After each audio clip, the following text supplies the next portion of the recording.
До крајот на годината ќе се комплетира уредувањето на коритото на Отиња, најави денеска градоначалникот Благој Бочварски.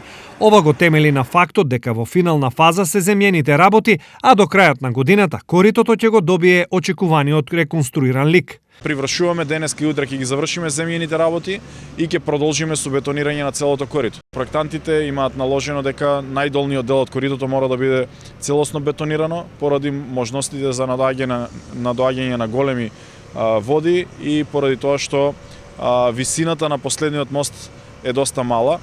Жителите на Новосело со нетрпение очекуваат овој дел од коритото на Отиња по повеќе децении да биде пристојно место за рекреација. Нема смејарник. Тука мора да биде за човек да биде со кеф, кога ќе помине, да му биде мерак да влезе во градот, не да биде ругло и слично нешто такво. До улево на Бреганица има да биде супер. Ја мислам да го дотерат како горе што е од кулите навака, нели? Ќе биде добро. Тоа е убавината за градот. Должината на изведбените работи е 500 метри. Партерното уредување, односно поставувањето на патеката со бехатон плочки, клупи, корпи за отпадоци и хортикултурните содржини, согласно временските услови, би требало да завршат до почетокот на идната пролет.